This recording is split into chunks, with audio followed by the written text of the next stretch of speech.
Have you ever been in a conversation where you suddenly realize you've said way too much?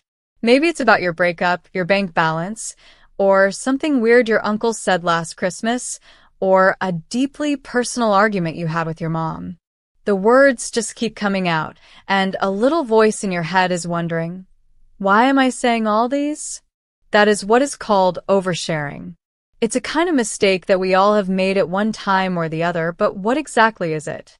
And more importantly, how can we recognize it before it happens? In this video, we're going to learn what it is, how to identify it, and how to keep ourselves from such mistakes in the future. But before then, take a moment to subscribe and follow our channel if you haven't done that yet, and share this video with your family and friends so they'll learn too. Oversharing isn't just talking a lot. It is the act of disclosing an excessive amount of personal, private, or intimate information to someone who is not prepared, willing, or appropriate to receive it. That is simply telling too much, too soon, or to the wrong person. Notice the key parts of that definition.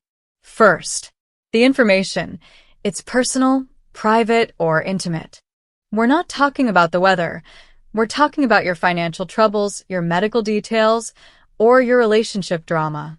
Second, the recipient. The person you're telling isn't in a position to handle that information. Maybe you don't know them well enough, or the setting is wrong, like telling the operator at the office printer how your spouse is spending money unwisely. And third, the effect. It creates an imbalance. It often makes the listener feel uncomfortable, burdened, or even trapped. So, how can you identify oversharing, either in yourself or others? To get this right at all times, there are 3 factors to always know if letting out a piece of information is oversharing or not. The 3 factors are, namely, relationship, context, and timing. Let's look at each of these in detail a little bit. Number 1. The relationship factor, or the relationship maturity. The kind of relationship that exists between the 2 persons or people in a group is the primary factor that determines whether one is oversharing or not. Questions like, how long have I known this person? And what is the nature of our bond? Are some good examples. Your boss doesn't need to know the intimate details of your argument with your partner last night, nor does the stranger next to you on the train.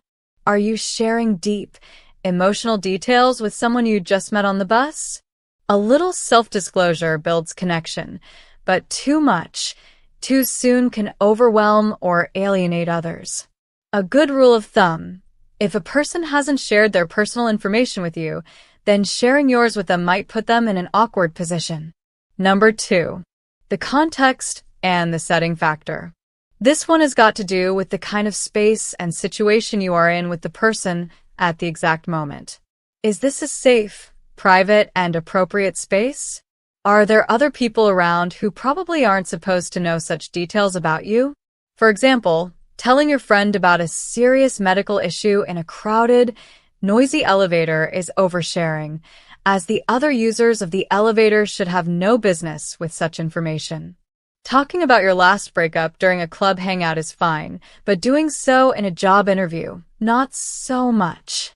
Number 3. The timing factor. Even the right story can land wrong if the other person isn't ready for it. Oversharing can happen even when we share with the right people in the right place, but at the wrong time, when we rush intimacy or ignore emotional readiness.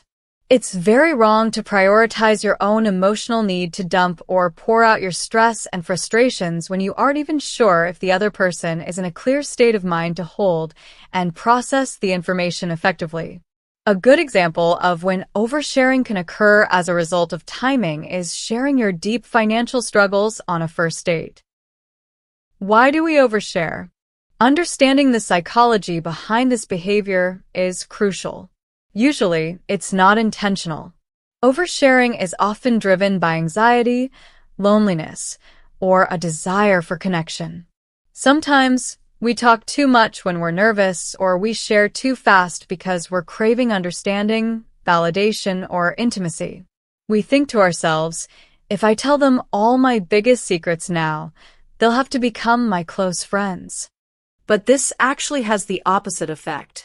It can create a sense of obligation for the listener and can trigger their own feelings of discomfort.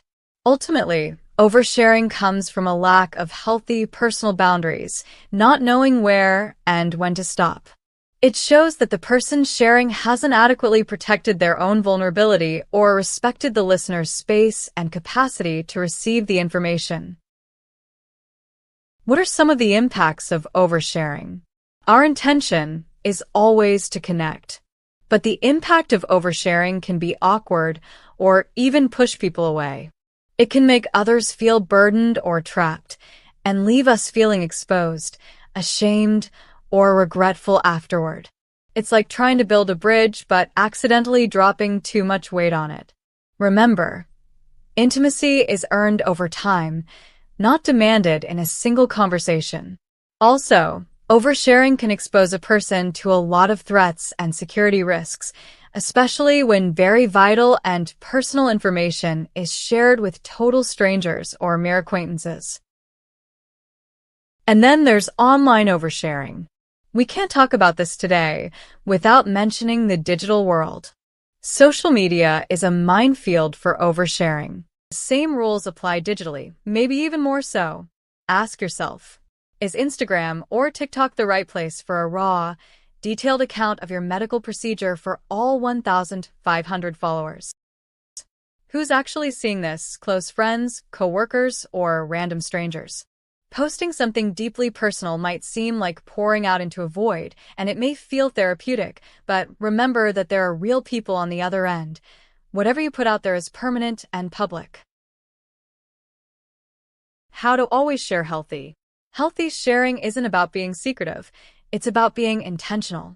Here are 3 quick tips. Pause before you speak. Ask, why am I sharing this?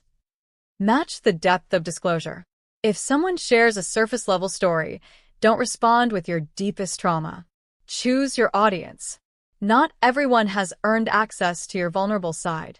Save deeper stories for people you trust. Overall, sharing in a healthy manner involves being mindful of the content, timing, and audience of what you disclose. It means expressing thoughts and feelings authentically without overwhelming others or compromising personal boundaries. Healthy sharing balances openness with discretion, ensuring that personal information is shared when appropriate and with trusted individuals who can offer support or understanding. It also involves listening actively and respecting others' comfort levels, fostering meaningful connections without crossing into oversharing territory. This thoughtful approach helps maintain privacy, emotional well-being, and positive social relationships. So, here's a quick recap. Oversharing is giving too much personal information to the wrong person, in the wrong place, or at the wrong time. Ask yourself, is this the right context? The right person? The right moment? If the answer's no to any of those, maybe save it for later. Remember, healthy sharing builds intimacy. Oversharing creates a wall. Now tell me, what's one thing you've overshared and instantly regretted? Let's learn together in the comments.